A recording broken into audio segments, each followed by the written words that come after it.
like to invite of Academic for Nation, Dr. Devi Dayal Gautam, for the welcome address. An assistant professor at Delhi School of Economics, Delhi University. Over to you, sir. Yeah, thank you, Navneet. Hello, everyone. Namaste. First of all, I would like to welcome our today's chair and speaker for today's talk, who have generously agreed to share their thought today. And I would also like to welcome all who have joined today's meeting on the behalf of Academic for Nation and Academic for Namo. Today we are gathered here in 10th. Today is the 10th talk series of Academic for Nation and Academic for Namo. This Academic for Nation initiative started in 2000, around 2018 with the initiative of to engage creative with the Indian perspective, engage the academician and scholars with the Indian perspective, writing and thoughts. And Academic for Namo, this initiative also, this is basically the election initiative kind of, and that is started in 2019 election. During that election, Swadesh was leading this. Swadesh was leading the Academic for Nation, and that series was during the election was very successful in many ways.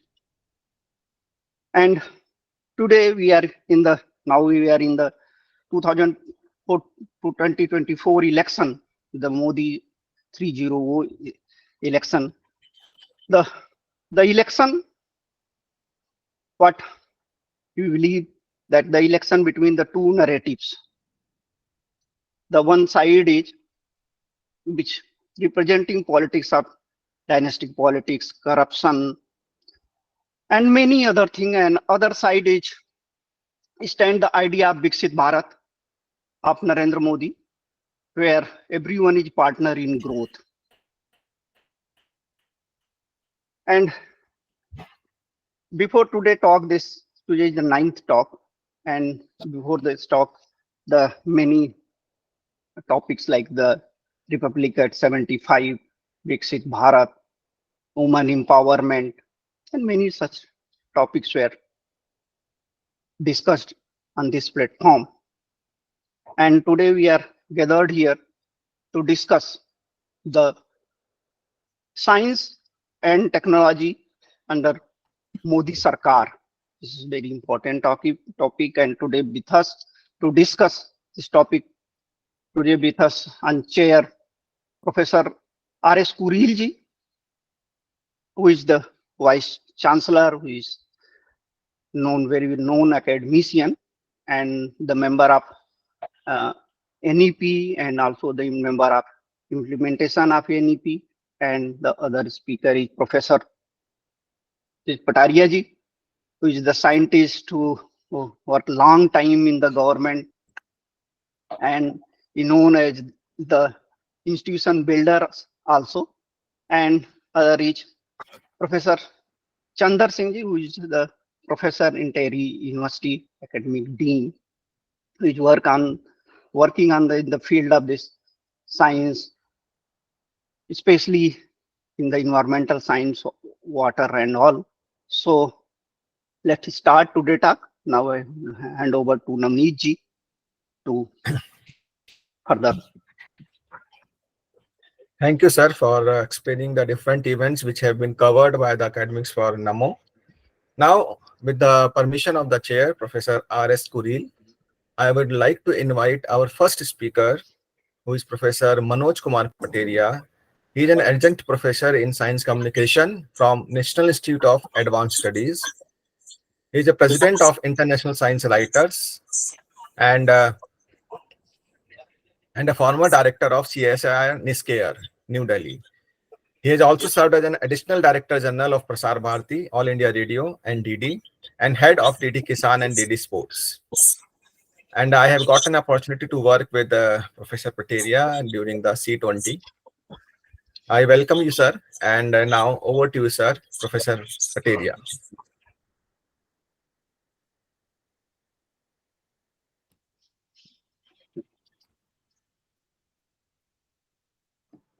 Sir का mute है. Sir, आपका your voice is not audible.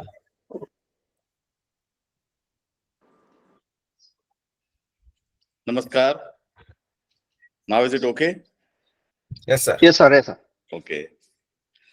So namaskar everybody, and I am very pleased to be part of this wonderful program that is Science and Technology for under Namo Sarkar, and I am happy to see that Honorable Vice Chancellor is chairing the session. My younger colleague Dr. Devi Dayalji, the Academics for Nation initiated by Dr. Swadesh Singh ji, all dear friends, colleagues, and all the participants. First of all, I would like to congratulate all of you for organizing this wonderful series of programs, especially focusing on the contributions made by the current government for the growth and development of the country. And today I am happy that you have chosen the topic that is very dear and near to me, that is science and technology.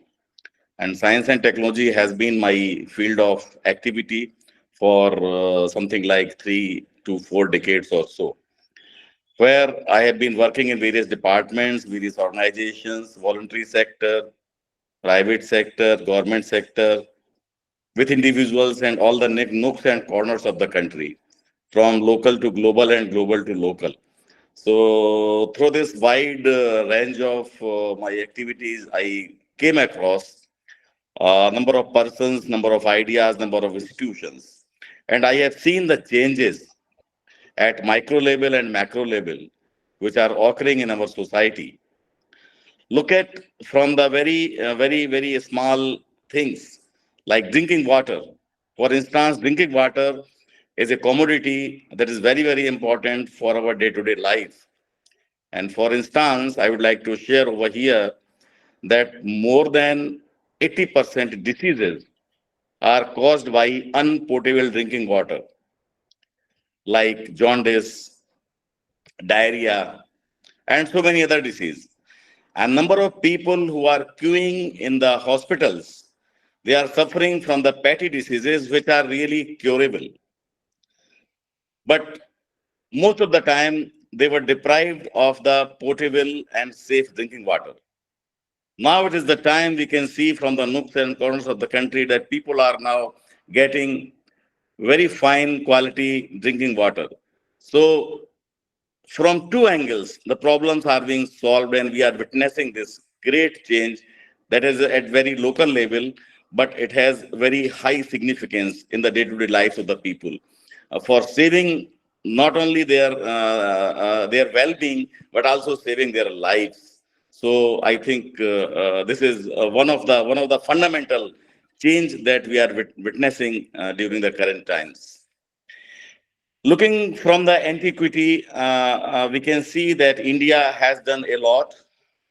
At the time when the whole world was witnessing a kind of a span of time called Dark Age, when two civilizations like India as well as China, these Eastern civilizations, they were shining like anything.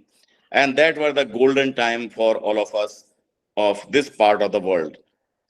For instance, I just came to know that the GDP that we are discussing nowadays was something like 30 to 40%.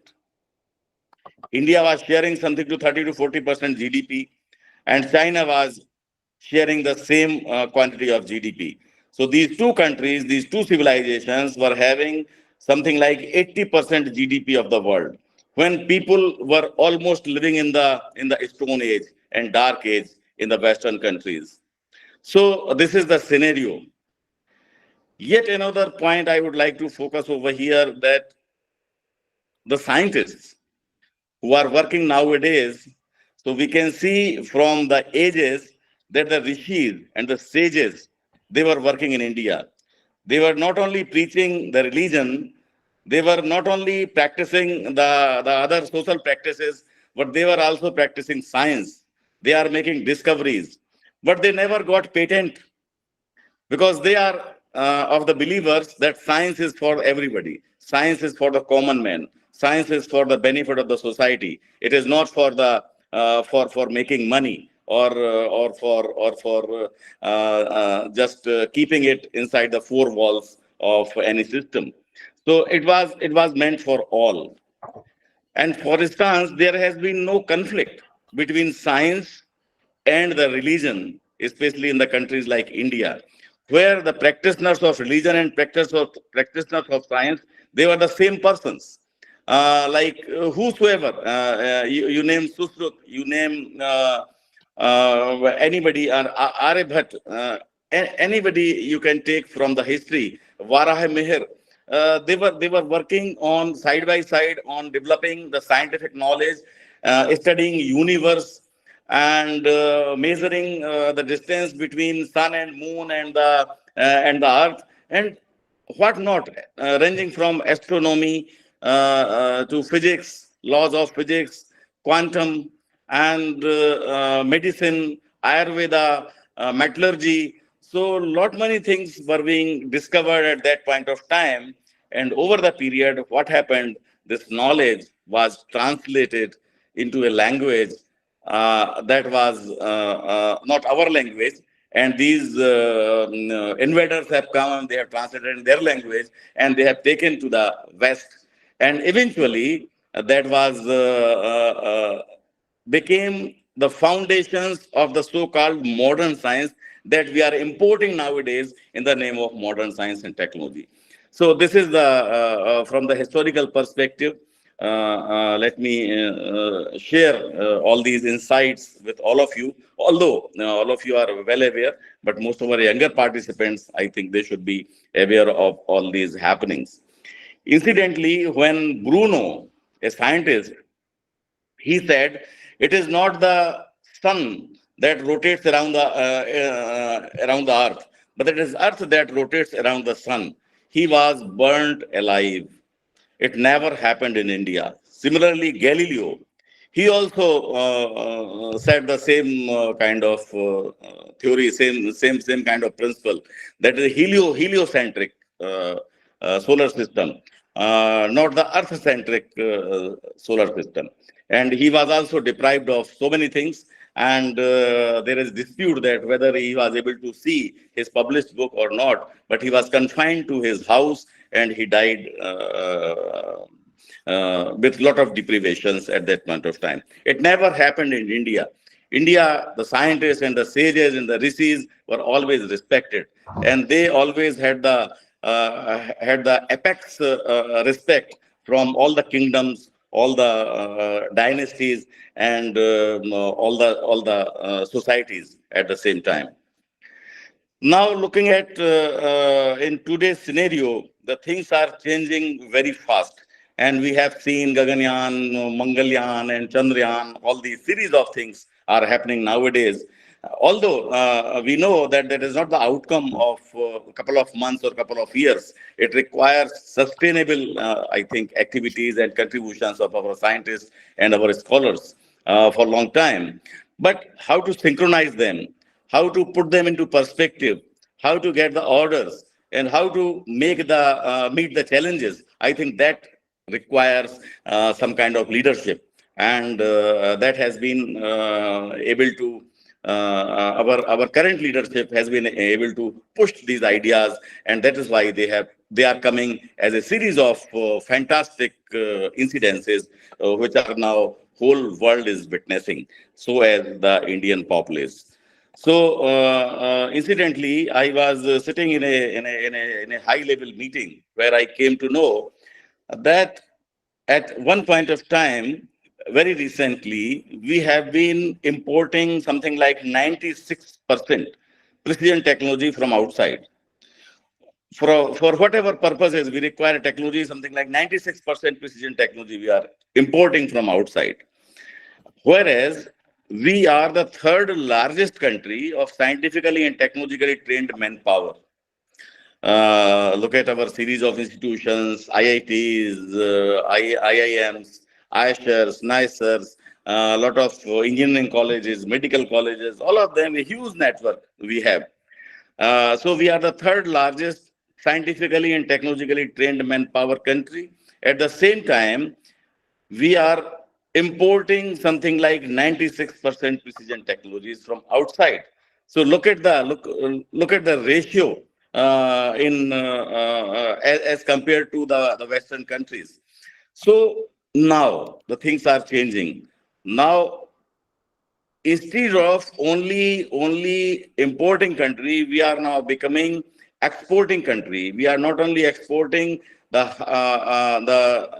local technologies, but also we are now exporting technologies related to health sector, the warfare, defense sector, IT, and so many other things. So now things are changing very rapidly, and that is very, very important to just make a kind of consideration that now the confidence of our people is now at high level.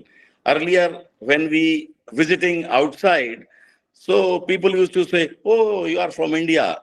Now, if you go outside, you will be recognized. "Oh, you are from India." So this is the change we are witnessing, and that has very, very robust background, very robust kind of scientific and technological base in the country.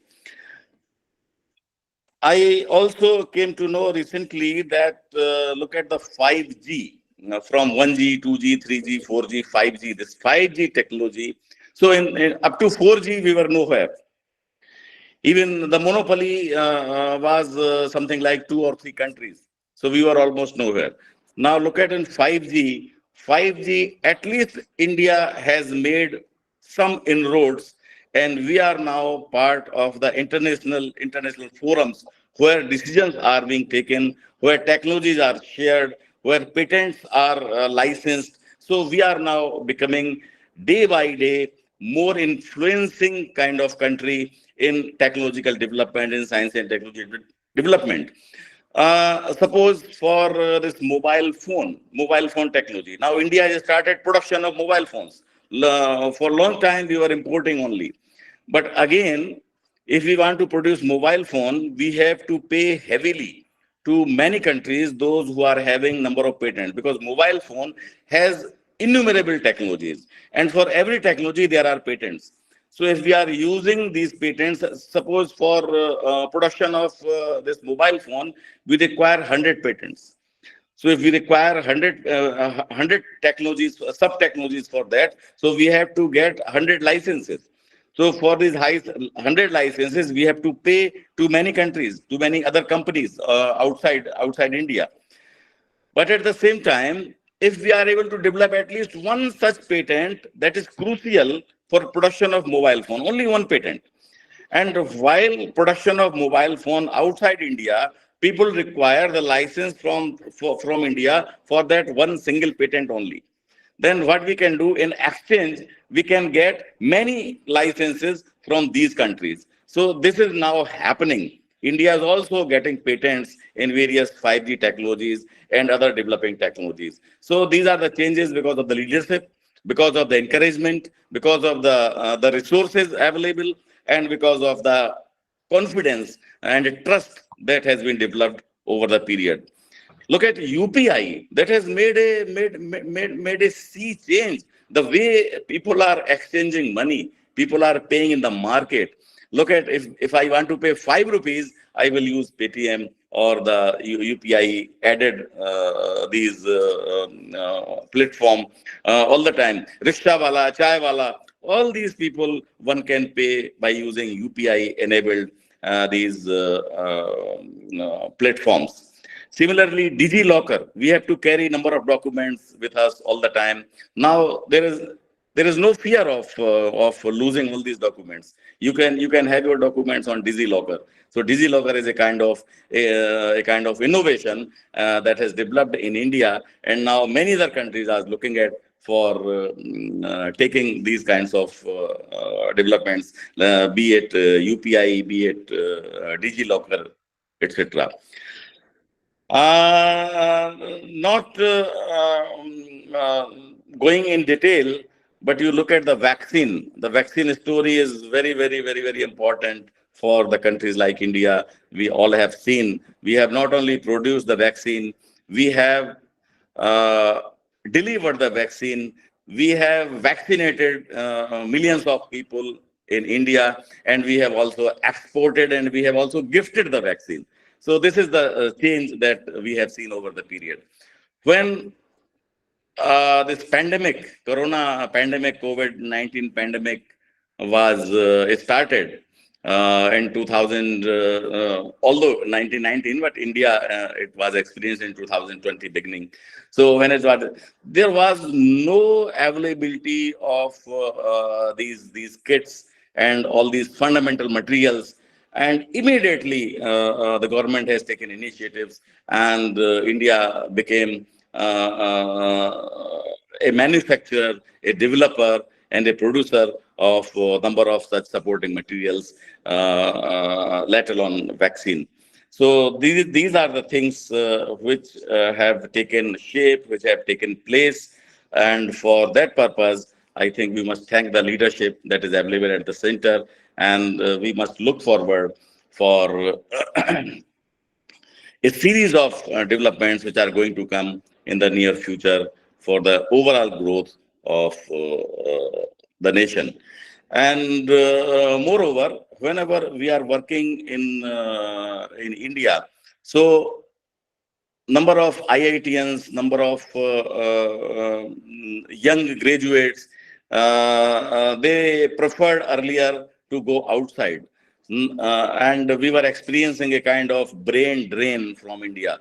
Now it is changing. Number of fellowship schemes, number of encouragement for the scientists, for the scholars are available in India as well. Now, our youngsters, they think twice while going outside, because all the facilities now they are getting in India as well. So many scientists, they prefer to come back. So we are now in the phase of brain gain, as we were experiencing earlier brain drain. So these are the things that we are witnessing nowadays, and I think that is very, very important. And as far as the education, science and technology education, like schemes like Inspire, that is inspiring number of young minds, number of young children, and they have a kind of ensured kind of career progression scheme through Inspire. Similarly, there is Manak scheme. There are patent financial assistance scheme. So number of schemes now coming up for shaping the future of our youngsters, of our young scientists.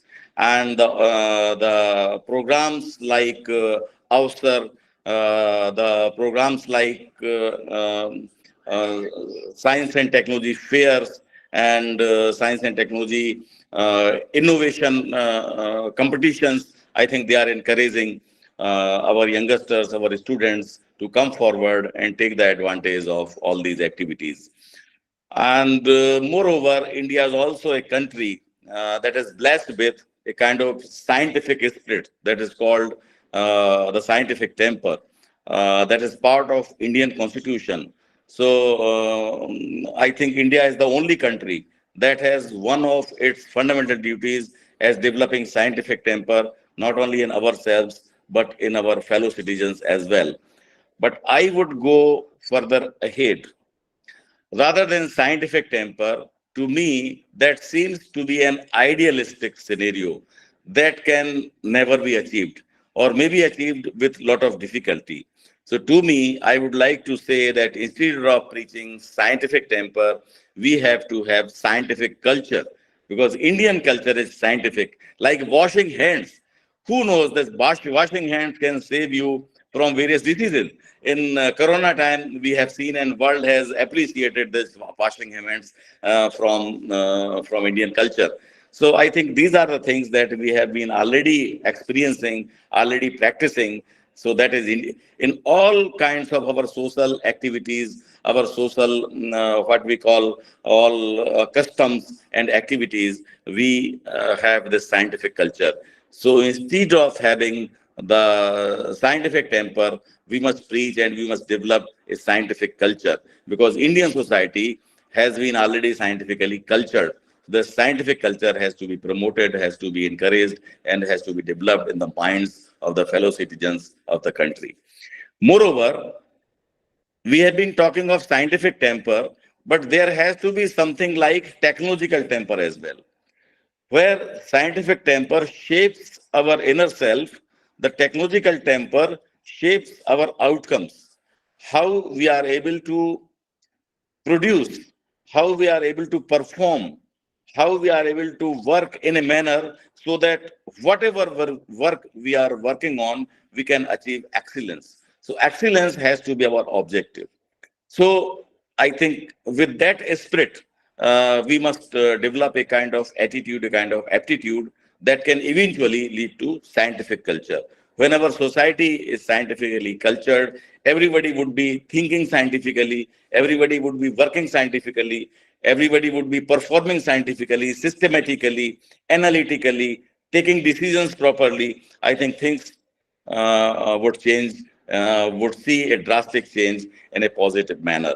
So I think these are some of the areas where India has seen a remarkable growth during the current leadership of the nation, and we look forward further strengthening it, and a long-term leadership that can make India from 96% precision technology importing country to 96% precision technology exporting country in the near time, in the near future, sooner the better. So with these words, I once again thank you very much for giving me this opportunity, for sharing some of my thoughts on this occasion. And I appreciate all of the efforts that you are making for spreading the masses on various aspects, how this government is contributing for the growth of the nation. Thank you very much. Namaskar. Thank you, sir, for explaining the various contributions done under the Modi government in science and technology. Now, I would like to invite our second speaker, Professor Kumar Singh. He currently is a Dean Academics at Terry School of Advanced Studies. He is from a geochemistry background and have interest in studying interactions between environment and public health. In his research, he addresses critical issues and concerns of qualitative and quantitative assessment of groundwater in India. The ongoing theme of his work relates to spatial patterns of geogenic contaminants in India and South and Southeast Asia at large. Dr. Singh has received various international and national grants. He is a recipient of Peer Science Award from National Science Foundation, USA, and US Agency of International Development. He works with a large pool of earth, public health, and social scientists across the world on the issues of groundwater contamination. He collaborates with various institutes such as Massachusetts Institute of Technology, Columbia, University of New York, Lamont Doherty Earth Observatory, University of Milan, King Khalid University, IIT Kharagpur, Mahavir Cancer Institute, etc. around the world. Dr. Singh has more than 90 international research papers along with many book chapters to his credit. He has also edited a few books published by international publishing houses. He is a member of various international and national bodies. He has been awarded as Young Scientist Award by International Union of Geological Sciences. Now I would like to invite him, Dr. Singh, for enlightening us. Over to you, sir. Well, very good afternoon, and thank you, Noniji, for this nice introduction. Well, the topic before starting, I would, usually I not very, confined with kind of research that I do, but yes, I'm also associated with a lot of social activities with our projects involved. So let me first of all thank you, Dr. Devi Dayal, who invited me for this particular talk on the achievements of Indian government in last 10 years in the field of science and technology. So just to, I would quote what our Prime Minister, Honorable Prime Minister said, efforts of science can turn into great achievements only when they come out of lab and reach to the land. So what we know, our Prime Minister has been, very remarkable in terms of, stating these very soft quotes from extraordinary. So I like the idea of, lab to land, global to grassroots, journal to Jameen. This is what has been conveying his thoughts on various occasions, because whatever we do in our labs, and as rightly pointed out by Professor Patairiya, that the science that we do, if it doesn't reach to the society, it doesn't make much of a sense. We do work a lot in terms of publishing papers and doing a lot of research, but what the ultimate goal that Prime Minister has always been stating is that we need to bring these lab-based activities on field so that it should benefit the society. Now, just to give you a glimpse of what has been the journey of people in science, at least in the last 10 years, what India has achieved in terms of, its scientific community, there are a number of achievements that, if I keep on talking on those achievements, probably take more than a day's time to, go into specifics of each of these achievements. So I just restrict myself to few of the outcomes that I tried to, find for what we have achieved in last 10 years under the leadership of Narendra Modi government. Now, just to start with, the first thing that we have been always hearing our Prime Minister is in terms of what he talks about the innovation. And the innovation kind of thing which has come up in India very, in last 10 years only, people were not very much aware of what this what innovation is. But the way the Minister has tried to convey this to general public, we see there is a lot of improvement in terms of the innovations that have been coming in India from Indian scientists. And in last 10 years, in terms of what is measured as innovation index, that is global innovation index, if you see, India was ranked somewhere 76 in 2014 or before 2014. And today, where we stand is on the 14th rank in the world. So we have tried to cover a lot of things in terms of innovation through startups that are coming up. And if you try to see the kind of patents that Indian scientists have been able to file over the years, in last 10 years, we are the single country, in top 5 countries around the world, wherein the patents, highest number of patents are being filed. So these are, certainly the kind of achievements that we see in recent 10 years that most of the time in our country were going unnoticed. Now, if you see what has been, the effort taken by the Prime Minister, which recently came up as Anusandhan, the National Research Foundation, and the act it's officially now an act wherein the government has kept a corpus of 50,000 crores Indian scientists to work on different problems. Why I'm trying to mention about this particular act is that the kind of environment that the scientists require in a country to progress has become very favorable in last 10 years. There have been policies from the government where we have seen, we see the Prime Minister talking about the drone policy, the map policy, the energy policy of India. These are kind of policies which have come in place, and they have given us a kind of broader, understanding of, how to execute work or research at a much faster rate, which was not very feasible in terms of what we are having, 10 years back from now in the previous regime, or in the previous different government. Now I'll give you a case of a simple case of what we see in terms of, the drone policy.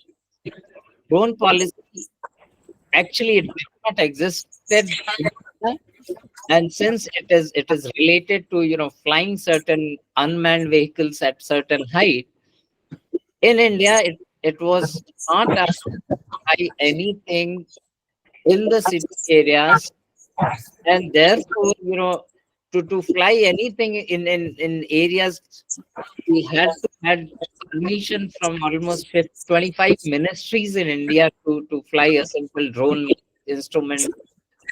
But nowadays, what has happened because of the new drone policy, which has been come, has been effective now, we only require different levels of permission, which are again through a single portal. You can apply for all the permissions to fly drones.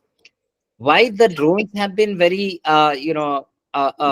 major aspect what Prime Minister has been talking about is because drone technology has been able to, reach into different domains of evaluation of crops, sector, be it defense sector, be it, the kind of disaster management that is done.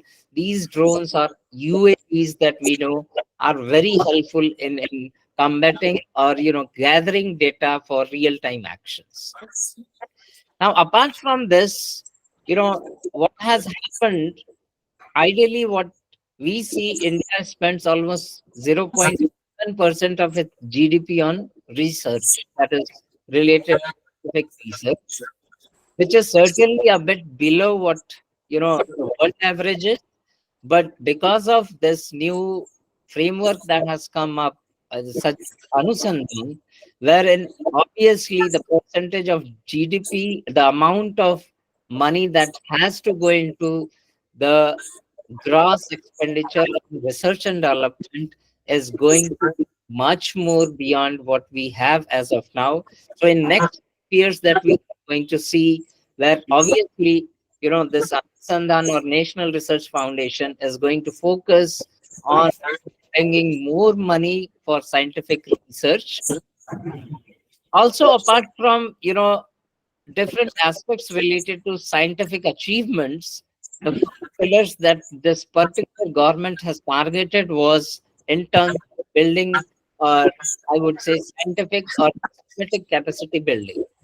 Now, obviously, what happens with this capacity building is we are certainly, we know our rural areas, and one of the, examples that Professor Patairiya pointed out, the G, 5G nowadays, which we are going to move into the 6G kind of the network. India was never a partner in these kind of decisions which were taken at a global stage. Let me tell you, just to supplement what Professor Patairiya said, now India is a partner to the Global Forum on 6G network, wherein what has to happen in terms of 6G implementation in South and Southeast Asia. It is India which is going to, keep its foot down on use of 6G technology, and the policy that would be designed for South Asian countries. India is going to be the major player to play the role of policy making for 6G implementation. Now, apart from this, just to give you a bit more insight on what has been happening in last 10 years, what Prime Minister, in fact, announced in terms of green energy.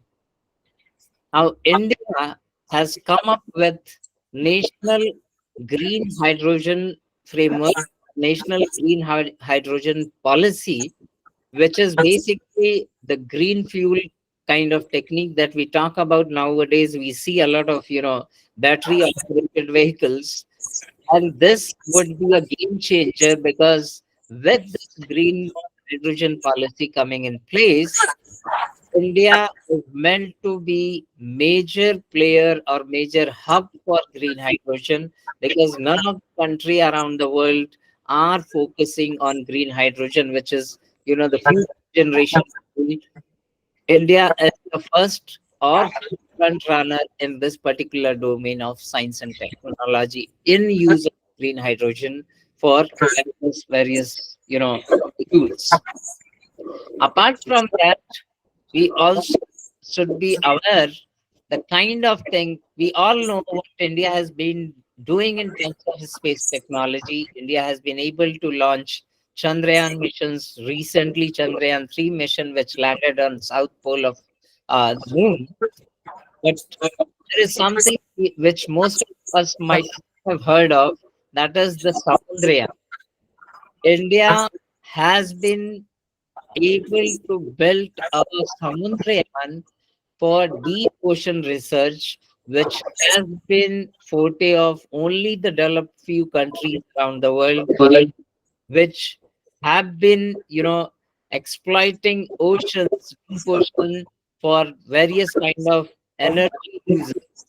India has now, India has moved into a deep ocean drilling program as its own, cohort, where India has built a Samudriyaan which can go to 6,000 meters deep below the ocean surface. So that is again something which has come very recently in India because of the kind of policy that India tried to focus into research in the domain of deep ocean.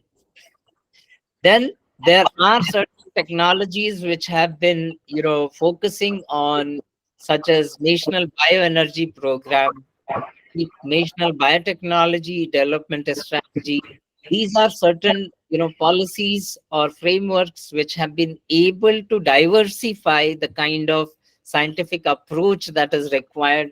So we are not only, most of the developed countries such as US, you might see that the US is mostly focused on applied research, whereas in European countries you might see they are more oriented towards doing a basic research.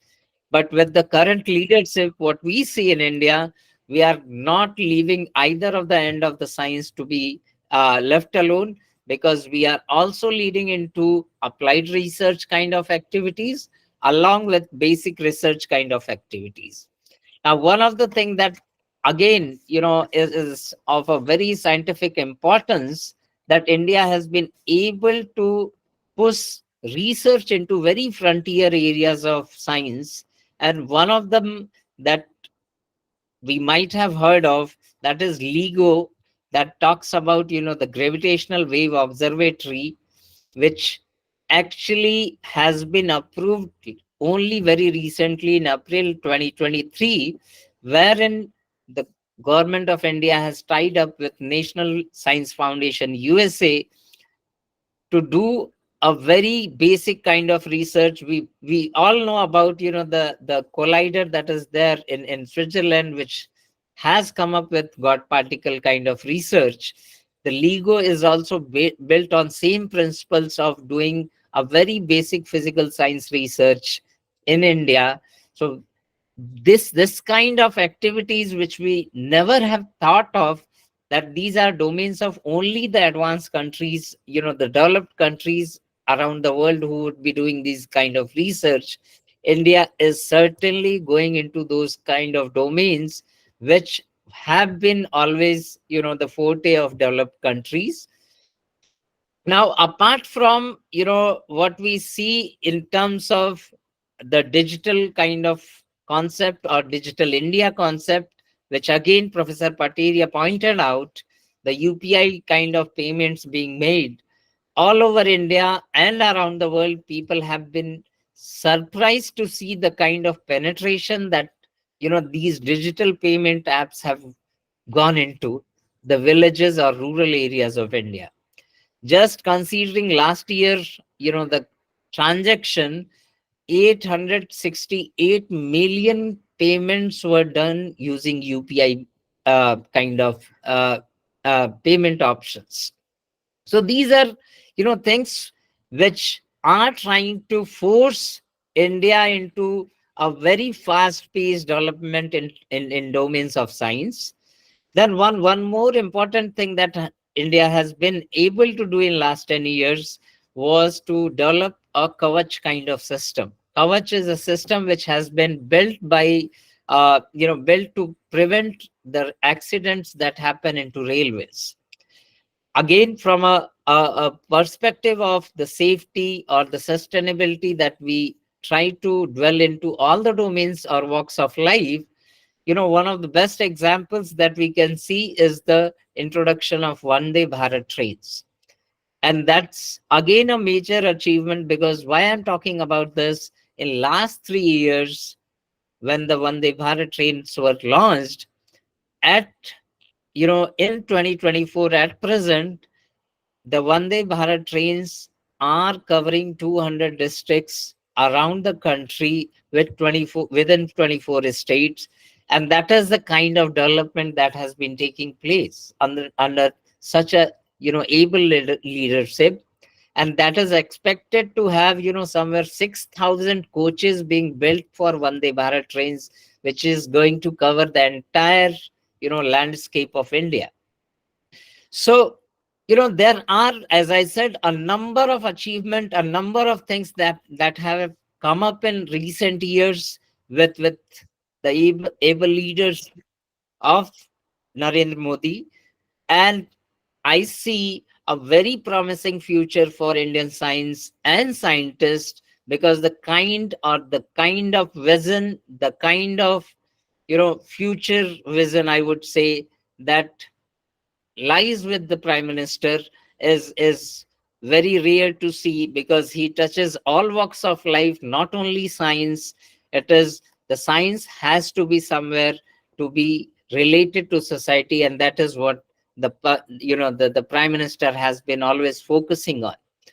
So I'll try to stop here, because as I said, I can talk a bit more longer on different achievements that the government has been able to make in last 10 years. But just to end with the same that I started with, we should focus on not publishing papers in journals, but to bring our science to Jameen, which is onto land. It should be a global kind of research, but should be applicable to grassroots in in rural kind of India, where majority of population lies. So dhanyavad. Thank you very much. Thank you, sir, for talking about various initiatives of the government which have been taken by the Modi government. Now, I would like to invite Professor R.S. Kureel for the chair remarks. Professor Kureel is currently a Vice Chancellor of Mahatma Gandhi University of Horticulture and Forestry, Dukh, Chhattisgarh. He is a member of National Education Policy. He has 37 years of academic contribution of education, research, and have extension of knowledge and technology for transforming education in India. He has also worked as a Vice Chancellor of various universities, including Birsa Agriculture University, Ranchi, Dr. B.R. Ambedkar University of Social Science, Indore, and Acharya ND University of Agriculture and Technology, Ayodhya. He has made significant contributions in drafting of National Education Policy 2020 as a member of drafting committee, and also member of National Education Policy Implementation Committee constituted by Ministry of Education, Government of India. Professor Kureel has implemented more than 150 central sector and centrally sponsored schemes in collaboration of networking with national and international institutions, including UNDP. He has published more than 200 research and policy papers in national and international journals. He has written 46 books on various aspects of agricultural and social sciences and guided 44 research scholars. Professor Kureel has received awards and recognitions from 20 two national and international institutions for his significant contributions for nation building. Now, I request Professor Kureel sir for enlightening us with his remarks, chair remarks. Thank you, Dr. Navneet. Dr. Devi Dayal Gautam, very nice for organizing this important debate, discussion and conference. I was suggesting that we can give certificates to participants, even from my university.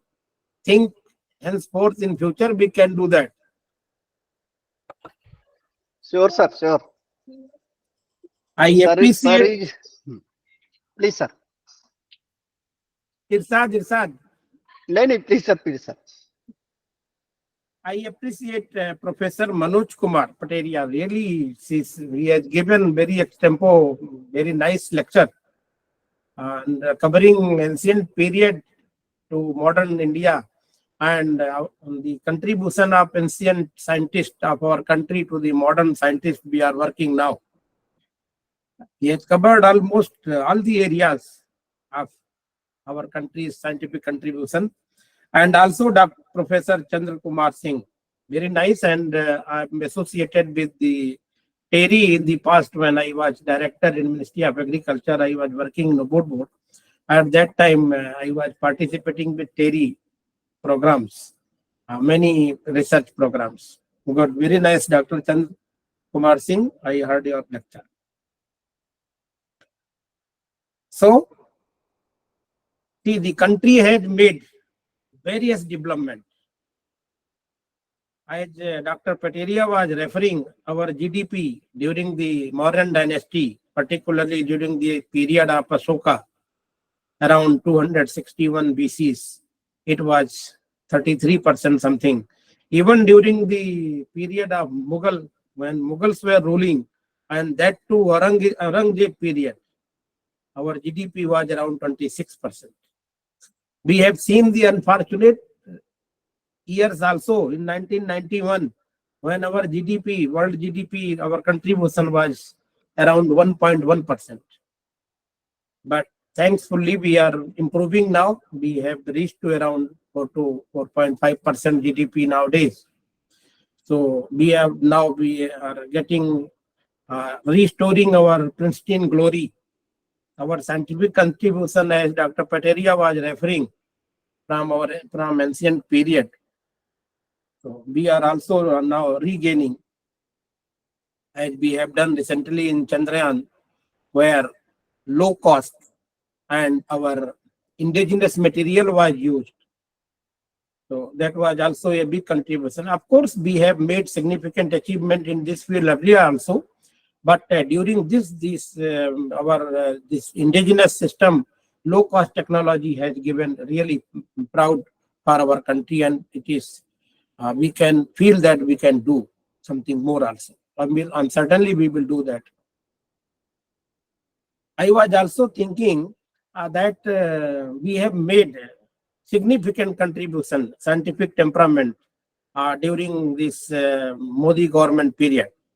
I being the scientist of agriculture science, I can say that our production, food grain production in 2014-15, when this government was taking the charge, at that time the total food grain production was 257 million ton. 257 million ton in 2014-15.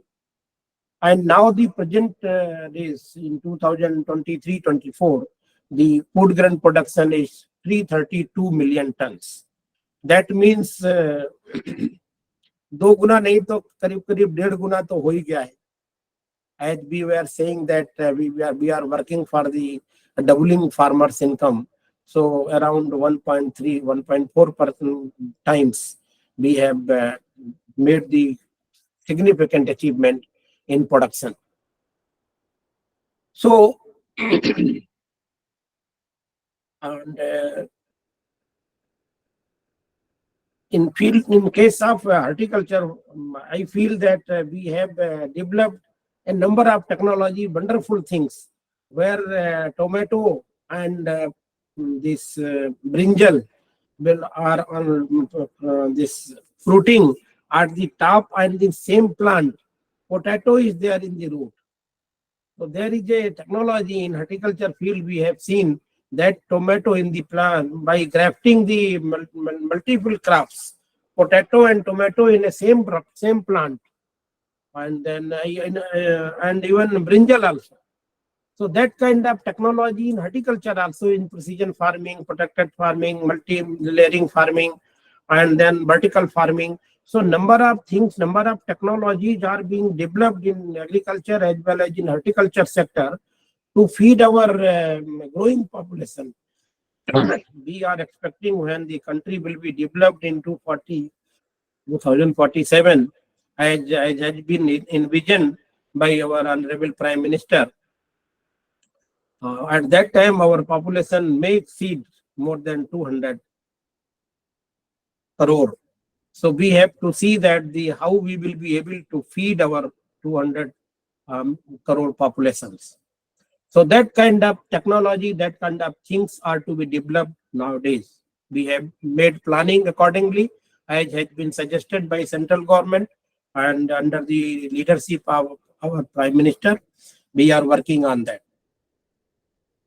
We are also thinking that we are the largest importer of petroleum and natural gases. That is the around 82% of our consumption or requirement is being met out of import only. It is the largest import of our country, and followed by gold, and then even vegetable oils also. That is the third largest import of our country. We are expending that money. Around 24 million ton we are consuming, and out of which only we are producing 7 to 8 million ton.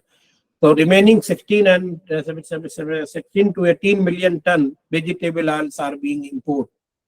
So that is also a very third largest burden of our country. That area we have to cover. And then one more things, we are thinking that we have made a significant contribution, particularly use of drone technology. In agriculture, we are using very nice things.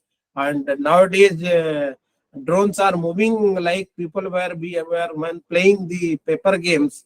So that kind of drones have now started moving in our country.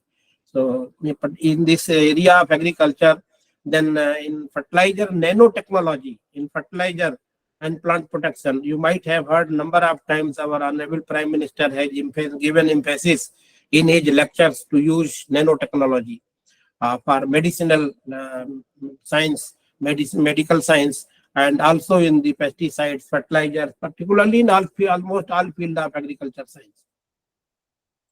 So that kind of things we are developing, and we are working on it. Present immediate example is that EVM, our electronic voting machine. We are able to manage our world's largest democracy election. Now Supreme Court has also certified that this is a good things.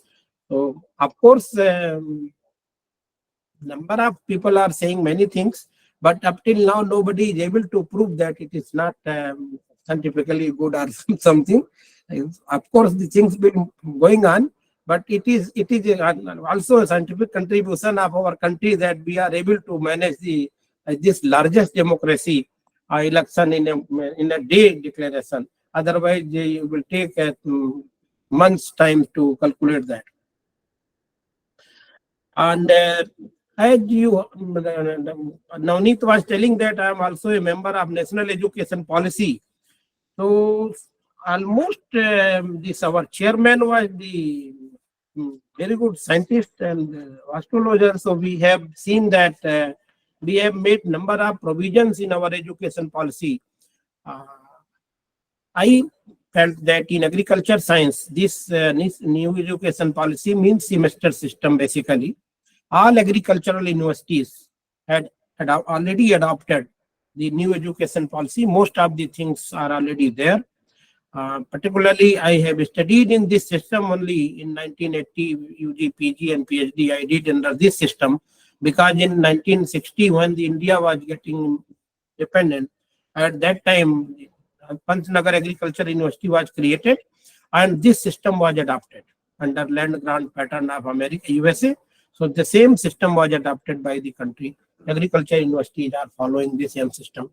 Under this system, see, there is a three wings. One is academic wing, imparting this education, UG, PG, PhD, and whatever things. Second wing is the research wing in a university, and equally important wing of research wing, that is research. It is conducted in almost all districts, covering almost all districts of the state by the agricultural universities. And third wing is the technology, whatever the knowledge and technology has been developed globally is to be demonstrated at farmers' field. That technology is to disseminate to the farmers. That is Directorate of Extension Education System. So every university, I feel that there should be these three wings. One is academic wing headed by principals or dean of colleges, and then one is Directorate of Research headed by a director research for conducting the research. Because universities are the knowledge producing, universities and colleges both are the knowledge producing centers, and whatever the knowledge is being produced and for whom it is being produced, so that knowledge and technology is to be disseminated for people, for the grassroots people, for whom it has been developed by the institutions. We have developed number of technologies and kept in the almiraj of IITs, kept in the almiraj of IIMs. So for this technology, what is the use of developing the knowledge and technology if we do not have mechanism to disseminate to the needy, to the industry, to the grassroots level people? So I thought that most of the universities, particularly traditional universities, they do not follow this research wing. Their research wing almost nil, and dissemination is completely nil. So in this education policy, this has been kept very, very very emphasis has also been given that every state university or central university has to create research and dissemination of knowledge and technology along with the education wing. For running the research, we have created a corpus fund for research fund called as Research Foundation. Through CSR or by the contributing the state government, central government, and many other institutions. So that kind of efforts have also been made in the education policy, and I expect that scientific temperament will be promoted in our country.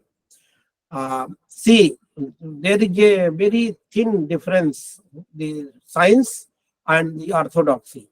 Until it is not known, people will feel that it is orthodox, or it is a creation of God or creation of something. And when they will able to understand science, they will say, oh, this was because this things was because of this. Okay. So that is the ignorance of our knowledge is always make a person orthodox. I feel like that, but everybody has got a faith on many things. So country is developing a scientific temperament also. Side by side, we have our ancient ethics and cultures. So that we have to restore also, that we used to call them pristine glory. So that we have to restore along with the scientific temperament, science and technology in our country. I feel Dr. Patairiya and Dr. Singh has covered very good areas and given a very good directions to our youngsters, young scientists. Thank you for both of them, and I wish them that they should also try to make a very good scientific temperament, particularly Dr. Manoj has very excellent potential. I feel that he has got very grassroots knowledge of our country's scientific temperament, scientific development of the country. So I wish them successful. And I also congratulate Dr. Devi Dayal Gautam for organizing such a wonderful program and giving me the opportunity to chairing this session. Thank you, Dr. Navneet, also for giving excellent introduction Thank Of course, it is looking good, but it is now too old. No, we have to promote youngsters. नहीं, thank you sir, आप जुड़े, क्योंकि sir जब academy for nation launch हुआ था sir first उसके member, और हमने जब वो हुआ था इंटरनेशनल सेंटर में, तो सर का गाइडेंस हमेशा रहा है. Thank you sir for joining. Thank you. हाँ, Navneet you, ji sir. Please. Thank you, sir, for explaining all the things very nicely. Now, I request participants, whoever is having any question, please raise your hand. Anyone like to ask any question? Anybody is asking about national education policy? Any doubt on it? Yeah, you may ask Delhi about University- national education Delhi policy University also. Delhi University was opposing this NEP 2020 in the beginning. DOTA was opposing. Is there any doubt in the mind of anybody? It is a very tested policy. Everything has been tested in our country. It is indigenized. The world's best education system we have taken and indigenized in our country. Then only we have recommended for its implementation. Nobody has any doubt, any question on Any question, please? Usha Singh, please ask the question. Good evening, sir. It was a very and it was very informative as well. My question is, what is the government stand on the lobby on the international patent lobbying, especially from the USA and China? No doubt, India under Modi government is doing very bright innovations and good innovations that are linked to the market. But what is the policy when it comes to tackling the patent lobbying on the international level? That is my question. The patent lobbying on the international level. What is the government's approach there? Thank you. Shall I? Yes, sir. Yes, you can, Dr. Okay. I think you have asked a very pertinent question, and it has come to the fore, I think, long back, when our basmati rice and turmeric, uses of turmeric were being patented in USA. And similarly, a lot of chutney, achar, murabba, a lot of things are being patented. And so India has opposed some of them, or many of them. And what came to the fore that most of the patents acts, because patent, there is no international patent. There is nothing like international patent. There are country to country patents only. Indian system, we have our patent system. But there are some of the nations like EU, European Union. Similarly, some of the nations, they have joined hands together so that one patent is, I think, it is workable in other country which are part of that union. But there is nothing like international patent. So, like US has got patent for this basmati and turmeric or neem and so many other things. Then Indian government has come up with a kind of system that was a product of Ministry of Ayush and Ministry of Science and Technology, especially CSIR. Dr. C was asking about the policy. Earlier, international level, number of patents have been made by European country and also by the US scientists. We are lacking in it. Nowadays also, what she want to know that what is the policy nowadays? I will cut short. I will cut short the story, sir. Yeah. So then we have come up with a kind of solution called TKDL, Traditional Knowledge Digital Library. And the point was that the knowledge that is already in practice, that cannot be patented. So with that kind of arrangement, we were able to refute these patents.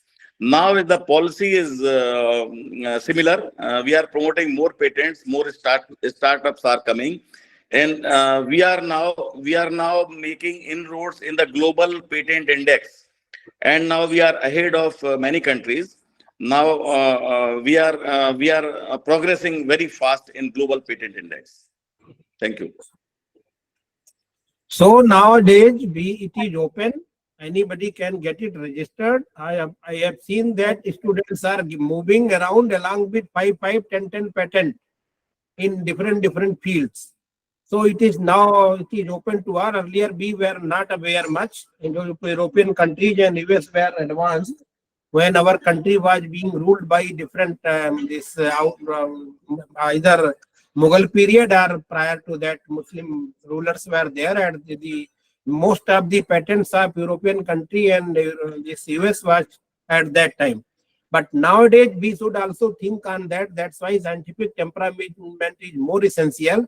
Rather, we are in fighting each other on the basis of many social evils and many social aspects. We should focus towards scientific temperament and also focus on to ensure our presence at global levels in scientific temperament. So that we are doing now. The students are doing that. You make IPR filing, you develop some knowledge and do IPR filing, and you will get it registered and you will get the patenting also. Okay. Thank you, sir. Thank you. Any other question, please? Please raise your hand. Okay. In agriculture science, students in coming for the interview in assistant professor, they have 4, 5, 6 patent in their hand.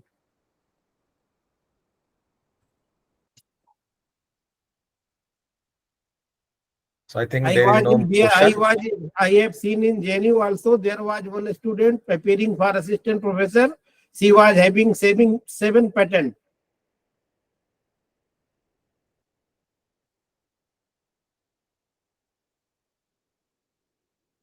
So since there is no question, I would like to share some information with all of you that those we have the website for academics for NAMO, where there is a joining QR code which you can scan and then join us. There will be an opening of a Google form and you can fill your details. You can also contribute in the form of articles which will be reviewed and will be published on the academics for NAMO. So we have a regular, every week we have the talk, and this is the talk series 10. So all of you can attend this series every week. Generally we have on Saturday or the Sunday. Now with this, I would like to thank our speakers, Professor R.S. Kureel, Professor Manoj Kumar Patairiya, and Professor Chander Singh. We are also thankful to the Professor R.S. Kureel for chairing this session, and we are thankful to all the speakers that they enlightened us about the various science policies adopted by the Modi government in last 10 years, because of which we are, because of these policies, we are able to do this session also. So we are thankful to all those policies. We are thankful to all the participants who attended this session. And I'm hoping that in the future also they will be with us and will contribute in the form of articles and will also join the Academics for NAMO, this initiative. I over to the Professor Dr. Devi Gautam for the ending remarks.